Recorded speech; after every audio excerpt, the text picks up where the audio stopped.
मित्रों नमस्कार। मैं सुधीर श्रीवास्तव ज्योतिष अनुसंधान केंद्र में आपका स्वागत करता हूं। मित्रों, आप लोगों ने मेरे चैनल को अगर अभी तक सब्सक्राइब नहीं किया है तो जल्द सब्सक्राइब करें ताकि मेरे आने वाले नए एपिसोड और वीडियोस की सबसे पहले आपको जानकारी मिल पाए। मित्रों, ज्योतिषीय परिचर्चा में आज हम बात करेंगे एक ऐसे विषय के ऊपर जो कि सामान्यतः विष योग के नाम से जाना जाता है। जी हाँ मित्रों, हम बात कर रहे हैं शनि चंद्र की युति की। शनि चंद्र की युति को सामान्यतः विष योग के नाम से जाना जाता है, पर कुछ ऐसी भी विशेष परिस्थितियां हैं, नियम हैं, शर्तें हैं, कंडीशंस हैं, कुछ ऐसे नियम बताए गए हैं ग्रंथ में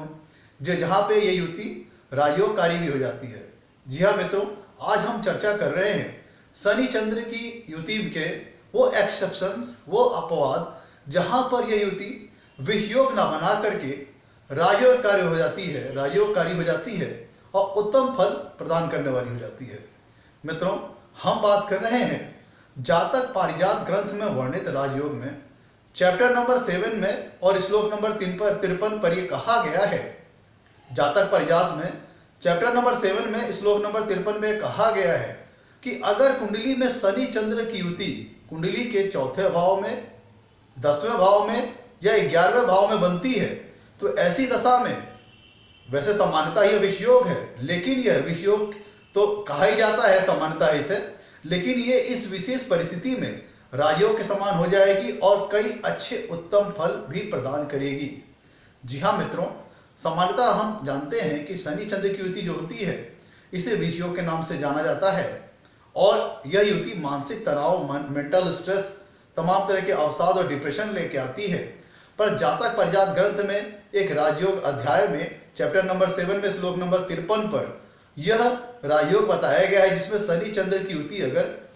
कुंडली के चौथे भाव में या 10वें भाव में, 11वें भाव में होती है तो यह युति राजयोगकारी हो जाती है और कई सारे अच्छे फल और उत्तम फल प्रदान करने वाली हो जाती है। मित्रों, ये तो है एक सामान्य परिभाषा। जातक पारिजात ग्रंथ में एक ये सामान्य परिभाषा कही गई है कि शनि चंद्र की युति अगर कुंडली के चौथे भाव में, 10वें भाव में, 11वें भाव में बनती है तो फिर यह युति राजयोगकारी हो जाएगी। पर मित्रों, इस युति के, शनि चंद्र युति के राजयोगकारी होने में कुछ विशेष परिस्थितियां हैं, कुछ विशेष कंडीशंस हैं, नियम है और वह शर्तें हैं। वह नियम और शर्तें क्या क्या है, आइए उनको समझ लेते हैं। वो नियम और शर्तें हैं कि शनि चंद्र की युति कुंडली में राजयोगकारी तब होती है जब कुंडली में शनि और चंद्र जिस भी लग्न कुंडली में शनि चंद्र की युति बन रही हो, उस लग्न में अगर शनि और चंद्र दोनों ही उस लग्न विशेष के लिए शुभ हो। शुभ होने का मतलब यहाँ पे हो योगकारी हो, योग कारक ग्रह हो, या नवमेश हो, भाग्येश हो या लग्नेश हो। मतलब कहने का ये है कि शनि चंद्र की युति अगर कुंडली में बन रही है तो जिस भी लग्न विशेष के लिए शनि चंद्र की युति बन रही है उस लग्न विशेष के लिए शनि और चंद्र शुभ ग्रह होने चाहिए। और कुंडली के चौथे भाव में, 10वें भाव में, 11वें भाव में जहां पे ये युति हो रही है वहां पे शनि की स्वराशियां मकर या कुंभ, यह उच्च राशि तुला राशि या कर्क राशि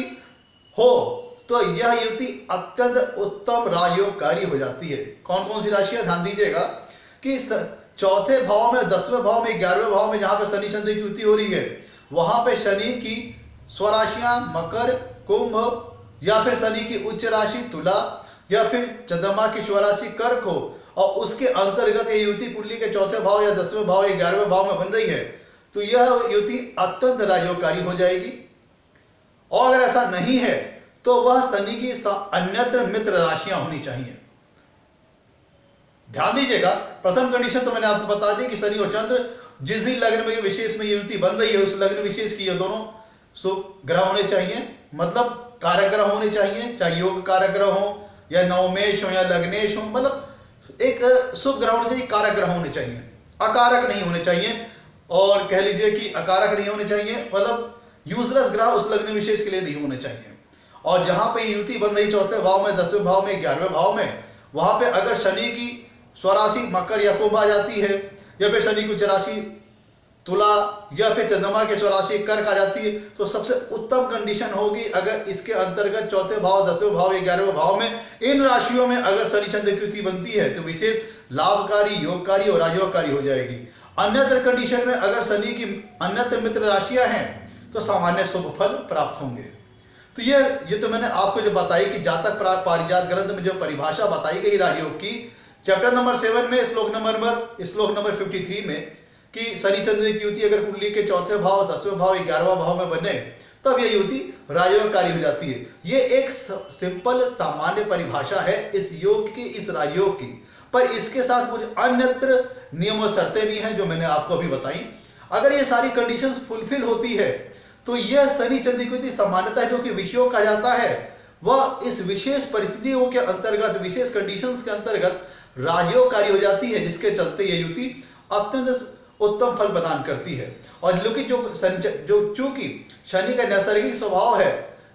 ग्रेजुअली फल देना, डिले करके फल देना, धीमे फल देना, तो इस राजयोग में भी जो फल आता है वह संघर्षों के बाद, एक समय के उपरांत के बाद आता है। ध्यान दीजिएगा कि जो शनि चंद्र की युति जो राजयोग में बता रहा हूं, इसमें भी शनि के कुछ फल समाहित होंगे। जैसे धीरे धीरे करके जातक को जीवन के क्षेत्र में उन्नति प्राप्त होगी, संघर्षों के बाद उन्नति प्राप्त होगी। कहने का मतलब कि शनि का जो नैसर्गिक स्वभाव है वह तो जातक को भोगना ही पड़ेगा, संघर्षों के उपरांत शनिदेव उसकी मेहनत के ऊपर सफलता प्रदान करेंगे। इस राजयोग में भी राजयोग बनेगा तब भी उसे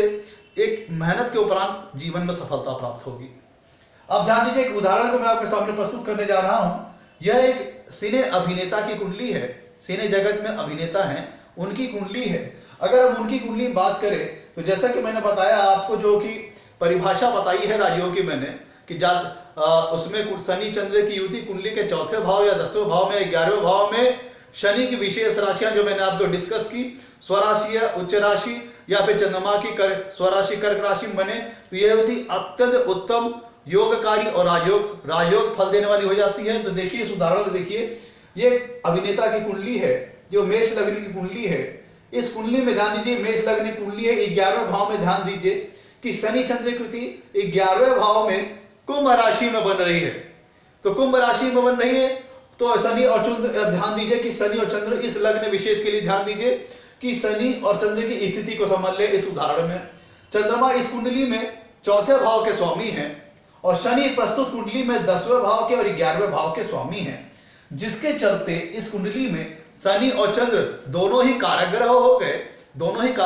गए और 11वें भाव में शनि की स्वराशि कुंभ राशि में युति बन रही है। इसलिए शनि चंद्र की युति जो कि सामान्यतः विषयोग कही जाती है, यह युति अत्यंत राजयोगकारी होगी, अत्यंत उत्तम फल देने वाली होगी। अब मित्रों, अब हम बात करते हैं कि इस राजयोग की परिभाषा जातक पारिजात ग्रंथ में बताई क्यों गई, उसको समझ लेते हैं। मित्रों, जो हमारी कालपुरुष की जो कुंडली होती है, हमारी जो मेष लग्न की जो कुंडली होती है, कालपुरुष की कुंडली भी उसी तरह होती है। तो कालपुरुष की जो हमारी कुंडली होती है उसमें चंद्रमा के पास चौथे भाव का स्वामित्व होता है, चंद्रमा के पास चौथे भाव का स्वामित्व होता है और शनि देव के पास कुंडली के 10वें भाव का और 11वें भाव का स्वामित्व होता है। ध्यान दीजिएगा, ये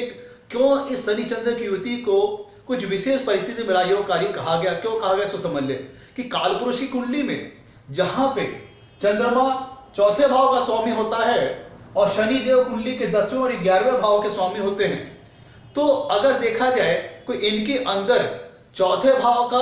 और 10वें भाव, चौथे भाव का स्वामी हो गया चंद्रमा कालपुरुष की कुंडली में और 10वें भाव का 11वें भाव का स्वामी हो गया शनि कालपुरुष की कुंडली में, तो इनके इन भावों से संबंधित कुछ नैसर्गिक गुण समाहित होंगे हमेशा के लिए। तो जब अगर चौथे भाव या 10वें भाव या 11वें भाव में शनि चंद्र की युति अगर बनती है और वहां पे अगर कुछ विशेष राशियां आ गई जैसे कि मकर, कुंभ, तुला, चंद्रमा की स्वराशि कर्क, तब फिर यह युति अत्यंत ही सुफल देने वाली हो जाती है। और अगर कुछ अन्यत्र शनि की मित्र राशियों में भी युति बनती है तो भी ये सामान्य सुफल देने वाली होंगी। और इन विशेष राशियों में अत्यंत, जो कि मैंने बताया आपको, मकर, कुंभ, तुला और कर्क में अगर युति बनती है चौथे भाव में, 10वें भाव या 11वें भाव में, तब युति अत्यंत उत्तम राजयोगकारी हो जाएगी, अत्यंत सुफल देने वाली हो जाएगी। तो ये सारी परिभाषा मित्रों हो गई, क्यों कुंडली में इन विशेष परिस्थितियों में क्यों ये राजयोगकारी हो गई, इसको समझ लिया हम लोगों ने क्योंकि कालपुरुषी कुंडली में चंद्रमा चौथे भाव का स्वामित्व रखते हैं और शनि दिक्पाल 10वें और 11वें भाव का स्वामित्व है, तो इनके अंदर इन भावों से संबंधित फल देने के लिए नैसर्गिक गुण समाहित होंगे। अब इस अभिनेता की कुंडली में जैसा कि हमने देखा कि इनके 11वें भाव में बन रहा है शनि चंद्र की युति, कुंभ राशि में बन रही है, तो यहाँ पे आपके समझ इस अभिनेता की कुंडली एक बढ़िया एग्जाम्पल, एक परफेक्ट एग्जाम्पल है जिसमें राज्यों के बारे में आपके सामने डिस्कस कर रहा हूं। जहां पे देखिए शनि चंद्र की युति, कहने को तो लोग कहेंगे विष योग है, लेकिन इस कुंडली में शनि चंद्र की युति ने इस अभिनेता को अत्यंत उच्च स्तर की सफलता प्रदान की और जीवन में अच्छी सफलता प्रदान की, अच्छा नेम दिया, अच्छा फेम दिया। मित्रों, यह था आज का हमारा एपिसोड शनि चंद्र के राजयोग के ऊपर। हम इसी तरह आगे आगे अच्छे चल करके एपिसोड आपके सामने बनाते रहेंगे। आपको हमारा एपिसोड अगर अच्छा लगा हो इसे लाइक करें, हमारे चैनल को सब्सक्राइब करें। आपके लाइक और सब्सक्रिप्शन हमें मोटिवेशन प्रदान करते हैं ताकि आगे चल करके हम और अच्छे एपिसोड बना सकें और आपके सामने प्रस्तुत कर सकें। आज के लिए इतना ही मित्रों, धन्यवाद।